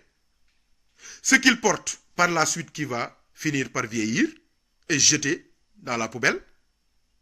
Ou bien ce qu'il donne en aumône, en sadaqa, et qu'on lui garde pour lui dans sa tombe. Pour le jour du jugement dernier. Il n'y a pas autre chose. La richesse du musulman se résume à ces trois choses. Manger, porter, et faire et donner. C'est les trois choses. Tout ce que les autres sont en train de nous faire croire par rapport à la richesse, par rapport à l'argent, c'est faux. Et les exemples sont là. Les exemples sont là. Quand on se rencontre dans une assemblée, on ne peut pas savoir celui qui a mangé du mbahal, ou bien celui qui a mangé du méchoui, ou bien celui qui a mangé un hamburger. On ne peut pas savoir. Parce que c'est le secret d'Allah. Les habits aussi. L'essentiel. Tu peux voir quelqu'un qui porte un grand boubou qui coûte 250 000 francs et qui a mis 100 000 francs pour le faire coudre. Mais il vient, personne ne le regarde. Ou bien, avec son habillement qui est tellement cher, il va dans une soirée dansante. Il va dans un bar. Il va voir une femme avec qui elle n'est pas mariée. Il n'est pas marié. Cet habit-là n'a pas de valeur. Quelqu'un qui prend son argent, qui ne fait que garder. Qui te dit que cet argent-là, tu vas l'utiliser? Je ne te dis pas de prendre ton compte, de le vider et de le mettre à la mosquée, de le donner à l'imam. Non. mais prends une partie, la partie que Allah demande, hein, dont Allah demande de sortir, mais sors cette partie-là. Mais aussi, aide ta famille, mais aussi, aide les pauvres, mais aussi, aide les gens que tu peux aider. Essaie de faire des bonnes choses. Pourquoi pas entreprendre la construction d'une mosquée, toi-même, pour que quand tu meurs, ça soit le témoin, un témoignage irréfutable de ta relation avec Allah. Pourquoi ne pas mettre beaucoup d'argent dans un orphelinat? Des choses comme ça, c'est des choses qui vont continuer. Mais tout le reste, tu vas le laisser ici et on va faire du péché avec et ça, les péchés vont te retrouver dans ta tombe. Les savants, ils disent que Anta lil mali iza amsaktahu fa iza anfaqtahu fal malu laka. Il y a des gens à qui leur richesse leur appartient. Mais il y a aussi des gens qui appartiennent à leur richesse. Regarde bien ces deux choses-là. Il dit, si tu gardes ton argent, tu gardes ta richesse pour toi et pour toi-même, c'est ton argent qui est ton maître. Mais si ton argent, tu le dépenses comme il le faut, tu l'utilises à bon escient, tu entretiens bien ta famille, tu entretiens bien tes enfants, tu entretiens bien ta femme, tu entretiens bien tes proches, tu t'habilles bien, tu manges bien, tu investis secrètement, sincèrement dans la voie d'Allah. Aïwa, qu'est-ce qui se passe, cher frère? Là, l'argent t'appartient. L'argent t'appartient. Nous suivons l'actualité. Mais quel est maintenant le scoop? C'est quoi le scoop maintenant? Qu'est-ce qui est à la une de tous les journaux? Mais c'est l'héritage de Johnny Hallyday. Cet argent ne lui appartient pas. Il a laissé des milliards. Il a laissé des milliards. Mais ça va lui servir à nada. C'est ses enfants qui vont se battre. Ce sont ses femmes, ses ex-compagnes, ses ex-femmes, ses ex-compagnes qui vont se battre juridiquement pour pouvoir manger l'argent, bouffer l'argent comme des charognards. Et vraiment, c'est pathétique, ça fait mal. C'est pour cela qu'il faut toujours réfléchir à bien dépenser son argent, s'acquitter de ses devoirs, mais aussi investir pour l'au-delà. Le prophète Sayyiduna Muhammad sallallahu alayhi wa sallam nous a dit que si quelqu'un meurt, et ces hadiths-là, c'est dans Muslim et dans Sahih Bukhari, on peut les retrouver.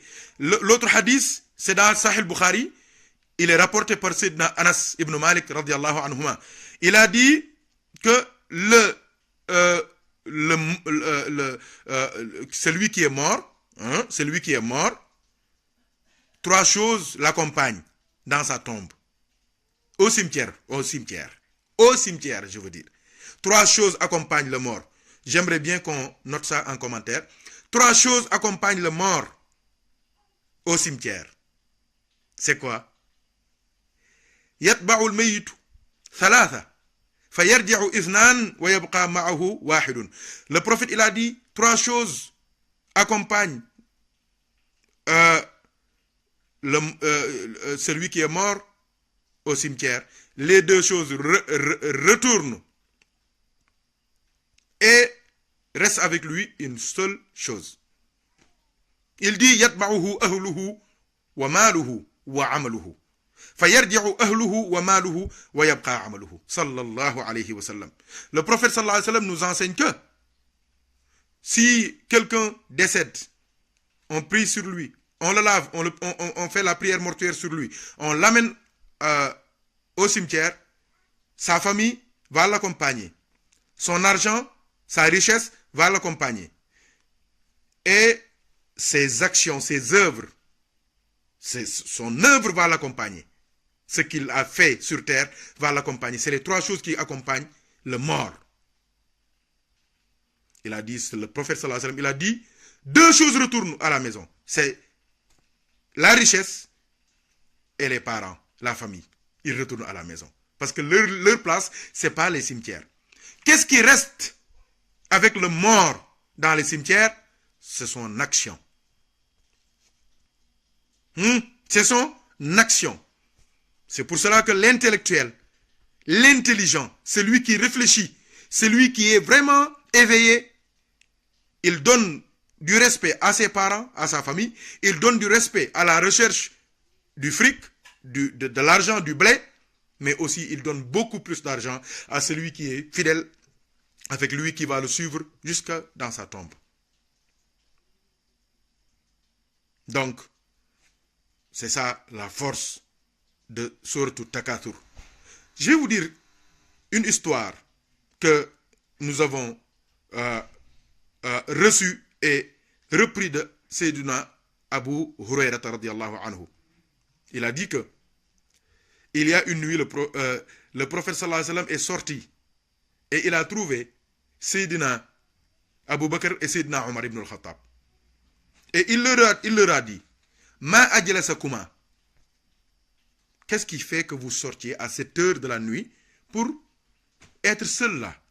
Il parle, c'est le prophète, notre bien-aimé, qui parle à Sayyidina Abu Bakr et Sayyidina Omar ibn al-Khattab radiyallahu anhuma. Et ils ont dit ensemble, Walladhi ba'athak bil haqq ma akhrajana illa al-ju'. Allah, Allah, Allah. Nous jurons par celui qui t'a envoyé dans la vérité, par la vérité.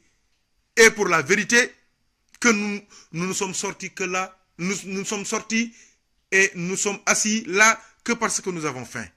C'est la faim qui nous a réveillés, qui nous a fait sortir ici. J'avais faim.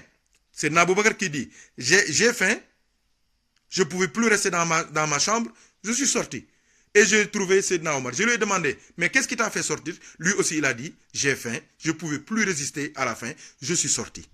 Et le prophète, notre bien-aimé, a dit, Walladhi ba'athani bil haqqi ma akhrajani ghayruhu.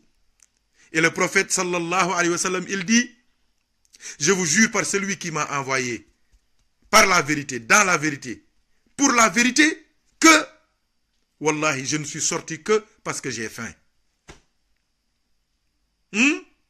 C'est pas un péché d'être pauvre, c'est pas un péché d'avoir faim, c'est pas un péché d'avoir des habits qui ne sont pas riches.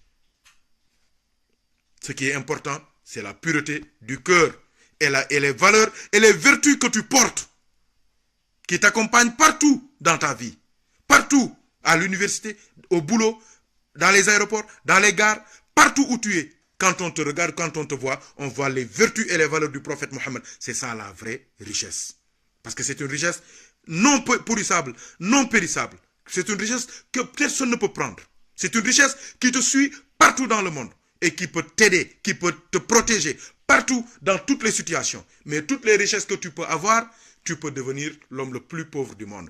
Je crois que nous sommes tous des jeunes. Nous savons ce qui se passe. Nous suivons l'actualité. Je crois que l'exemple du footballeur qui s'appelle Eboué. Je crois que, comment il s'appelle encore? Mais c'est sûr qu'il s'appelle Eboué. Hein? Ousmane Sembène, tu es un sportif, tu peux me passer le nom de Eboué. Le joueur Ibrahima Diop, s'il vous plaît. Le Eboué, comment il s'appelle?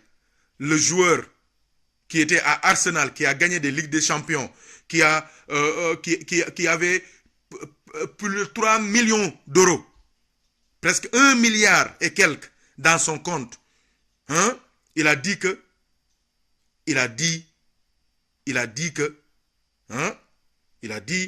je suis allé à la banque pour vérifier mon compte, j'ai trouvé qu'il n'y avait rien. Au contraire, il y avait des dettes. 3 millions d'euros. 1 milliard et quelques. 1 milliard 800 millions. Il était l'un des plus riches en Afrique à un moment donné. En un jour, il est le plus pauvre. Il fait partie de cette liste des plus pauvres. Il s'appelle Eboué. Il n'avait plus rien dans son compte. Rien. Il avait même peur de sortir. Je crois que vous vous rappelez d'un footballeur. Je parle aux anciens, les Dabaye Gueye, les anciens footballeurs. Vous vous rappelez de Paul Gascogne, Emmanuel Eboué. D'accord. Merci, mon oncle. Ça, c'est le cousin à Serigne Mounirou, Abdul Aziz Dia. C'est le cousin à Serigne Mounirou. C'est mon oncle, ça, c'est mon papa. Hein, qu'Allah te protège et t'assiste avec tous tes frères, hein, amis et cousins à Serigne Mounirou. Merci des prières et des encouragements. Qu'Allah vous aide et vous assiste, vous aussi. Donc, Paul Gascoigne, maintenant, c'est un SDF, sans domicile fixe. Paul Gascoigne, tout le monde le connaît. Les anciens footballeurs, les vétérans dans le foot, ils connaissent ce grand footballeur. Il y a d'autres exemples vivants hein, au Sénégal. L'autre jour, j'avais reçu un grand sportif, un grand international ici. Ah, il m'a fait part d'informations vraiment qui m'ont... vraiment, mon sang n'a fait qu'un seul tour. Wallahi, j'avais peur. J'avais peur. Des gens hein, qui avaient des milliards dans leur compte. Maintenant, ils n'ont même pas quoi acheter une cigarette ou bien un café. Wallahi. Wallahi. C'est pour cela qu'il faut être posé. Il faut faire doucement. Quel soit le salaire, quel soit le niveau que tu as. Faire doucement, parler doucement. Être humble, être modeste. Parce que nous tous, nous venons de quelque part. Nous avons notre histoire. Si toi, tu n'as pas d'histoire, ton père, il a une histoire. Si ton père n'a pas d'histoire, ta mère, elle a une histoire. Si ta mère n'a pas d'histoire, tes grands-parents, ils ont hein, leur histoire. Il faut être humble. Il faut être posé. Il faut faire doucement. Il faut aider les autres. Il faut faire les efforts qu'il faut pour que tout ce que tu as eu comme difficulté, que tes enfants, tes neveux, ta famille n'aient pas les mêmes difficultés. Ça, il le faut. Il faut penser aux autres. Il faut se mettre à la place des autres. Hein? L'autre jour, j'en parlais avec mon frère Tcherno Omar Khan et Tcherno Racine Li, quand on partait à la Hadra avec Souleymane Bouaré, le grand Mokhadam d'Abidjan. Je lui dis que un jour, il y a un des disciples des talibés à la maison. Il m'a dit, mais Serigne, moi, j'ai fait une remarque. J'ai remarqué que tu donnes trop d'importance aux hôtes, aux invités, aux gens qui viennent ici. Non pas tes invités, mais quelqu'un que tu vois même dans la maison, que tu sais que c'est un étranger. J'ai remarqué que tu t'occupes trop, même trop, de lui, de ces personnes-là. Je lui dis, c'est parce que j'ai voyagé. J'ai été étranger. J'ai souffert. C'est pas que je vais rester là à vous faire part de tout ce que j'ai vécu au Maroc ou bien à l'étranger. Non. Tout ce que j'ai vécu et qui ne m'a pas plu là-bas, parce que si on m'avait aidé ou bien on m'avait soutenu, je n'aurais pas vécu cela, mais je ne vais plus accepter que quelqu'un vive la même situation. Je leur ai dit que il n'y a pas une autre explication. Le reste, c'est la religion. Ça, on n'en disconvient pas. Le prophète nous a demandé de s'occuper toujours des étrangers. Mais aussi, c'est mon vécu qui me pousse à toujours voir s'ils ont faim, s'ils ont bien dormi, s'ils sont malades, s'ils sont seuls, s'ils sont tristes, s'il y a des problèmes. Parce que il y a des moments où j'aurais bien aimé avoir quelqu'un qui pose ces questions-là pour moi. Je vous parle de cela, non pas dans le but d'exposer nos expériences, mais c'est de partager, mais aussi vous dire quelque chose de réel, hein, de quelque chose qui n'est pas inventé. Qu'Allah nous aide et nous assiste par la baraka du prophète Mohammed sallallahu alayhi wa sallam. Donc mbokk yi xam naa dañuy tënk rek ci wolof tuuti ne saar wii nga xamante ni tey moom la ñuy bokk di jàngatandoo su leen neexee mën ngeen a poser seeni question su leen neexee mën ngeen a def seeni remarque su leen neexee mën ngeen a def seeni critique su leen neexee tamit mën ngeen a woote def appel su leen neexee yooyu yëpp c'est autorisé, il n'y a aucun souci, Inch'Allah. Donc, li ma bëgg a wax mooy saar bi ci alhaakumu takaathur di sooratu at takaathur saar la bu doy waar ndax dafa am ñaari giir ñun giir lañ koy wax ci wolof mooy giiru banu alxaaris banu xaarisata ak banu alxaaris banul xaaris ak banu xaarisata ak banu xaaris ñaari giir yi ñoo doon taxaw mais di defante no mooy defante daal waaw kenn ku ci nekk ci ñoom di xasante ak say morom di waxante lu bon kenn ku nekk naan ñoo leen ëppale lii ñii ne leen ñoo leen ëppale lii ñii ne leen ñoo leen gën a lii ñii ne leen ñoo leen gën a lii ñii ne leen ñoo leen ëpp ay borom xaalis ñii ne leen ñoo leen ëpp ay borom xam-xam ñii ne leen ñoo ëpp boromi daraja ñii ñeneen ñoo ëpp ay guerrier ba mujj gi ñoom ci seen biir ñu jeexal léegi dañoo mujj ànd dem ba ca fa ñu suul seeni néew ku nekk taxaw naan xoolal kii sama maam la moo defoon nangam kii ne ko sama maam bii moo waxoon nangam kii ne ko sama nijaay ji moo defoon nangam kii ne ko sama maam jee moo waxoon nangam ah kenn ku ci nekk ci ñoom kenn ku nekk ci ñoom di waxante di defante ba ca biir xabru ya di waxante la bon comme li am Sénégal léegi rek léegi du ñuy jullee néew gaa yaa ngi joué Candy Crush di werante di wax di xëccoo suñuy ñaanal néew bi sax ñu naan ay gaaw leen waaye gaaw leen ñu jullee ñu dem gis nga yi hatta zurtumul maqabir kooku mooy maanaa bu njëkk bi mooy sababu nuzul bi ci des tamit dañoo wax ne yàlla nee na leen ndax yéen da ngeen ci saa si la yàlla wàccee dinaa ñëw ci maanaa bi léegi ci saa si la yàlla wàcce aaya bi wax yonent bi ne ko wax leen ne leen alhaakumu takaasur yéen da ngeen di topp ëppalante maa gën a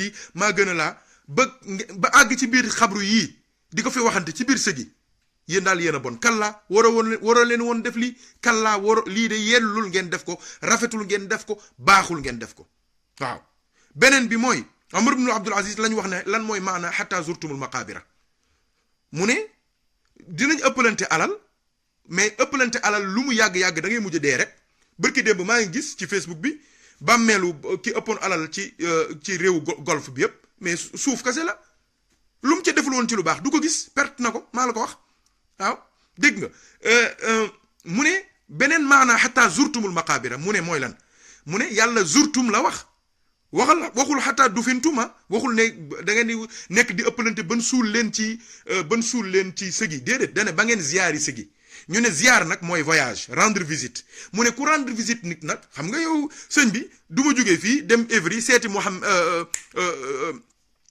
sama waa ji Racine Ly wala ma jóge fii dem ba Rambouillet seeti Pape Ndongo Doucouré wala ma jóge fii dem ba Choisy-le-Roi seeti As Gueye mais sëñ bi toog rek di waxtaan jëmale fu kenn xamul déedéet du ma ko def dama ko seeti ji waxuma ko ne ko dama lay ñëw weekendal la su ma ko waxoon ne ko damay ñëw sëñ As wala Mouhamed Dia dama lay weekend sil kooku su ma ñëwee du guddi jotee mu génneel ma mbàjj ne ma néeg baa ngi nii duggal nga tëdd mais dama ne ko dama laa bëgg a seet si rek pour quelques minutes mais foofu kenn du fa toog ñu ne ko waaw léegi lan mooy kon maanaa hatta zurtumul maqabir ba ngeen ziyaari xabru yi mu ne ziyaaru xabru yi passage la dañ koy ziyaar pour dellu suñuy kër ñu ne ko fan mooy suñuy kër mu ne ñaari kër rek am ñaari kër mu ne mooy aljana wala safara cey yàlla nañu yàlla dimbali yàlla na àjjana di suñu wàccuwaay ñun ñëpp yàlla nañ texe yàlla nañu yàlla jéggal yàlla nañu yàlla baal yàlla nañu yàlla suturaal yàlla nañu dëkk ak Seydina Muhammad ci aljana moo tax borom bi ne alhaakumu takaasur ndax yéen da ngeen di topp ëppalante maa la gën a dijj lii maa la gën a rëy lii maa la ëppale lii dina xam ne maa ko gën a dina xam ne maa ko gën a dina xam ne maa ko gën a xanaa xamul ma man xamul ni man fii laa bokk xamul ni diw mooy sama maam xamul ni diw mooy sama nijaay xamul ni fii la lu nekk di ëppalante rek yàlla nee na xanaa loolu ci ngeen bëgg a dëkk yéen hatta zurtumul maqabira ba ngeen dem ñu suul leen ngeen war a dem sawara wala aljana loolu ngeen bëgg a dundee kallaa yàlla nee na déedéet loolu warul nekk seen action de warul nekk seen réaction de ni ngeen koy doxalee du noonu de baaxul de li ngeen def rafetul de yonent bi jàngalu leen lool de kallaa déedéet bu leen def loolu sawfa taalamuuna yéen yéefar yi képp ku ci topp àdduna bii topp ëppalante topp werante topp wax ju bëri topp coow lu bëri yàlla nee na sawfa taalamuuna di ngeen xam sawara ngeen jëm yéen ñëpp summa kallaa sawfa taalamuuna yéen jullit yi képp koo xamante ne topp ngeen yéefar yii da ngeen mujj fan mujjee waaye képp ku ci xam ne topp nga yonent bi fa ngay mujjee mooy aljanna yàlla nañ ci yàlla boole moo tax yonent bi sallallahu alayhi wa sallam wax nee na alalu jullit ñetti kase la maa akala fa afna aw labisa fa abla aw tasaddaqa fa amda alalu jullit daal ñetti mbir la mooy li nga lekk mu rees wala nga sol ko mu ràpp nga sànni wala boog nga saraxe ko mu jiitu la di la xaar ca sa biir bàmmeel kon dëgg-dëgg alal mooy li nga jiital sa digganteeg sa borom dëgg la lekk baax na solu baax na waaye tamit bàyyi xel ëllëg yàlla musal la muccal la boole la ak rasulullaay ca àjjana loolu yaakaar naa dafa am solo yonent bi sallallahu alayhi wa sallam wax na ci xadis bu wér nee na képp ku dee ñett moo lay topp nee na say mbokk dinañ la topp yonent nee na sa alal dina la topp yonent nee na sa jëf dina la topp mu ne suñ demee ba ca sëg ya mu ne ñaar ñi dañuy dellu wàcc fa kenn ka ñu ne ko ñaar ñi ñan la rasulullahi nee na ñaar ñi mooy sa alal day ñibbi ndax ca nit ña la jëm waaye nee na waaye say mbokk tamit dañuy ñibbi ca kër ya kan moo fay des ak yow mooy sa xarit bi sa waa ji ki nga xam ne moo sincère mu baax mu toog ak yow mu bon mu toog ak yow mooy kan mooy sa jëf kon toppatoo mbokk baax na toppatoo alal baax na waaye toppatoo tamit jëf ju baax ngir jiital ko ngir mu wéttale sa biir bàmmeel lu ko gën a am solo yaakaar naa ni amul dañoo wax ne alal daal ñaar moo ci am ñaari alal moo am alal bi nga moom ak alal bi la moom alal bi nga jël denc ko te xamoo fu mu mujjee ak yow muy mujjee rek comme Johnny Hallyday mi wala ñeneen ña ñuy xëccoo seen alal ya mu ne kooku alal ji moo la moom waaye moomoo ko waaye ki jël alalam toppatoo ci soxnaam toppatoo ci ay doomam toppatoo ci ay wéjuram toppatoo ci ay mbokkam di lekk lu baax sol yére yu rafet ba noppi nag di génn azakaam di saraxe di dimbali di def lu baax di jiital di seet jàkka yi di ci def di seet jumaa yi di ci def di seet nit ñu baax ñi di leen teral ñooñu ñoo moom seen alal kon alal ñaar la bi nga moom ak bi la moom yàlla bu ñu sunu alal moom mukk yàlla nañ ci yàlla musal bi jaahi sayyidina muhammadin sallallahu alayhi wa sallam su ko defee kon mbokk yi tabaarakallahu sayyidina muhammad sunu soppe ba sallallahu alayhi wa sallam jàngal nañu nañu richesse dëgg richesse dëgg mooy jikko yu tedd mooy ragal yàlla mooy sopp yàlla mooy dee dem aljana yàlla nañu ko yàlla defal yonent bi génn na benn guddi ñëw fekk soppeem bu tedd ba Seydina Abubakrin Siddiq mu toog ak Seydina Omar ibnul Xattaab mu toog mun leen waaye yéen ñaar lan moo leen toogloo fii Seydina Abubakar ne ko man di dama xiif ba mënatumaa muñ ma génn toog ci biti Seydina ma ñëw toog fii rek Seydina Omar yegg si ma ne ko Omar lan la mu ne ko man damaa xiif ba mënatumaa toog moo tax ma ñëw fii ci biti yonent bi ne leen maa ngi leen di waatal ci yàlla mi ma yónni ci dëgg ne billaahi dara génnewu ma sama kër ma nit lu dul xiif damaa xiif ba mënatumaa muñ ma génn ci biti di seet fan laay mën a xéwloo kon xiif du gàcce ñàkk du gàcce ñàkk alal du gàcce dëgg mooy sa xol bi nga def ci lu bon yéene ci lu bon di xalaat yu bon di ànd ak ñu bon di dugg ci lu yàlla bëggul jël sa alal di ko dugal ci lu yàlla bëggul nga lekk goo xamante ni yow xam nga ni escroquerie la arnaque la càcc la usurpation la dóor la loolu mooy musiba mu rëy mi mooy nga sol jesneer buy jër juróom fukki junni ñawee ko ñaar fukki junni jël sa xaalis def sa poche ba mu fees ñëpp yaakaar ne ci yàlla nga jëm nga waaxu dem ca soirée dansante ba wala nga dem ca place yi ñuy fooye wala place yi ñuy moye wala place yi ñuy caaxaane wala nga dem ci soxna soo xamante ni daganu la du sa jabar nga nekk fa di caaxaan loolu mooy musiba wala nga jël sa alal sànni ko ci ay po di ko baatareel ay fokkat di ko baatareel ay caaxaankat di ko baatareel ku ñoo xamante ni yàlla gërëmu leen loolu mooy musiba ga kon Seydina Muhammad sallallahu alayhi wa sallam jàngal nañu ne teraanga dëgg mucc dëgg xéewal dëgg defaru dëgg mooy nga am richesse su xol yonent bi nee na dëgg richesse mooy richesse su xol képp koo xamante ni yàlla jox na la richesse su xol xamal ni am nga un trésor inépuisable un trésor intarissable jusqu'à la fin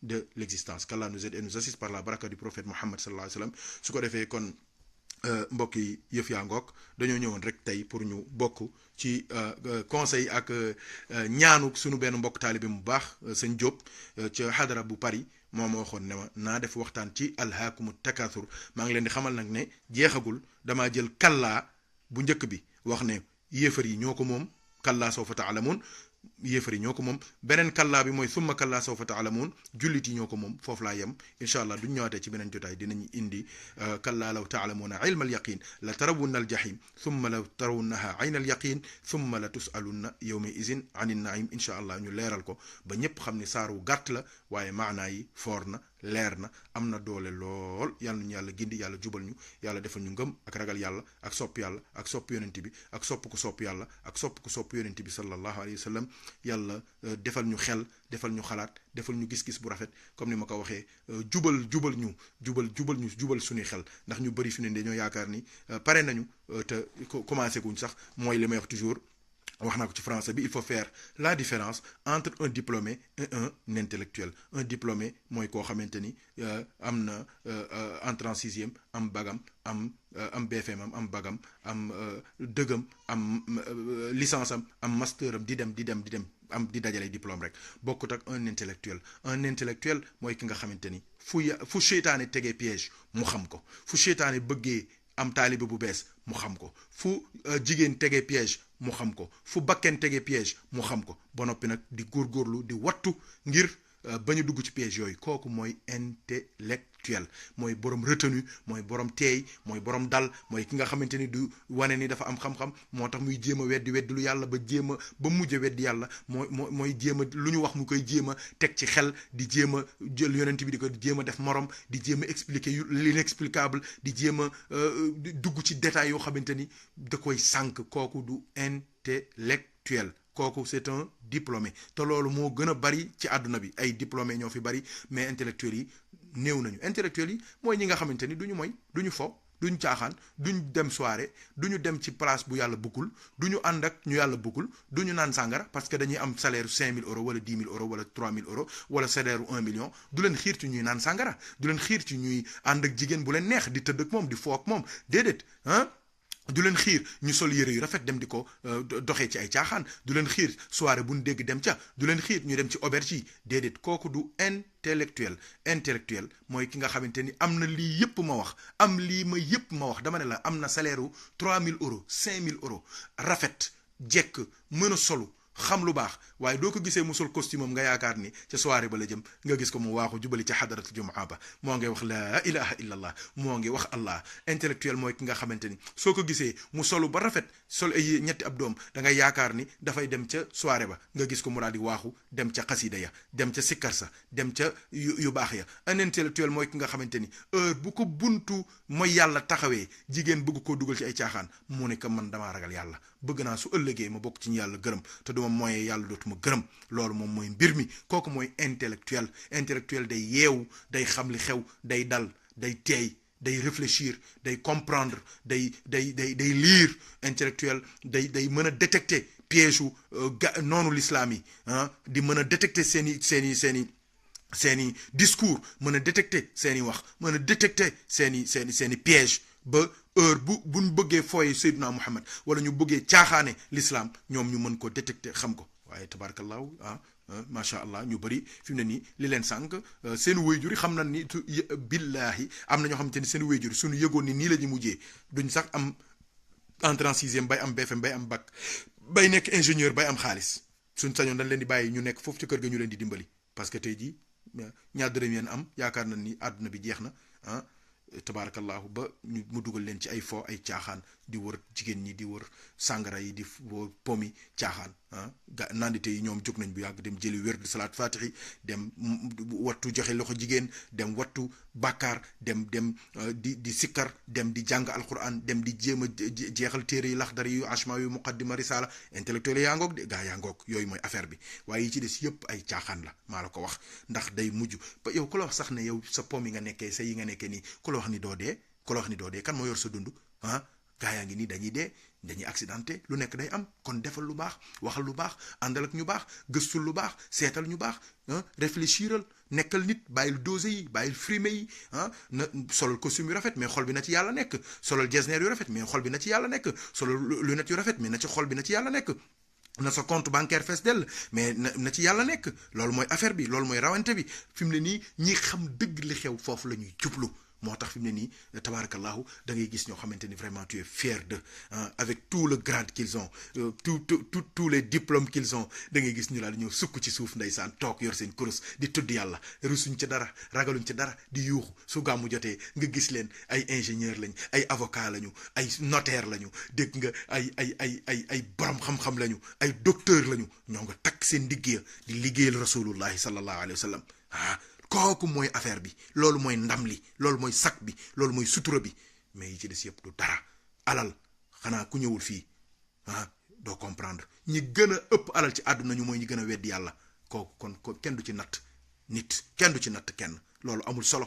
fii lañ koy bàyyi, da ngay dee rek wàcc ko fi. waaw tur daraja, ñi gën a siiw duñu ay jullit, ñi ëpp buzz duñu ay jullit, ñi seen concert yi di gën a fees duñu ay jullit.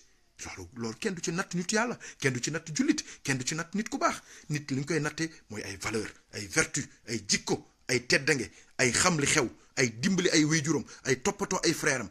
difficulté boobu musa dund nga fexe ba ko kenn dund say frère buñ ko dund say mbokk buñ ko dund wallahi maa ngi koy wax keroog sëñ Racine li ak sëñ Omar Kane bi ñuy dem xadarat juma ba man leen dafa am ci xale yi kenn ku ma wax ne ma sëriñ ñun dañoo gis da ngay sonn ci gan loolu danga foo toll yaa ngi toppatoo rek di jënd di joxe di toppatoo di laaj ba dara ma ne leen damaa tumuranke damaa demoon àll loolu kese la te loolu ma dajoon du ma nekk fii di leen ko nettali di coow di wax waaye damay fexe ba lu ma dajoon ci coono rek bu ko kenn daj loolu rek laay fexe waaye ñun it ñëpp nañ takkatu lépp lu sunu wéyjur yi dajoon ci coono suñuy doom buñ ko daj suñuy njaboot buñ ko daj suñuy jarbaat buñ ko daj suñuy mbokk buñ ko daj nañ dimbali ñëpp nañ jàppale ñëpp nañu xool nañu seet nañu gëstu mbokk yi am nañu ci sonn am nañu ci feebar am nañu ci nekk ci ay xat-xat wallahi yaa ngi xéwlu yaa ngi am sa salaire bu baax yaa ngi sol ay jesneer yére yu rafet mais billahi am na sa mbokk yoo xam ne reeruñu billahi soo gëstu woon xam ko mais dimbali leen fukki junni yi ngi leen may ñaar fukki junni yi ngi leen jox 25 000 francs yi ngi leen def seen doom bi nga jël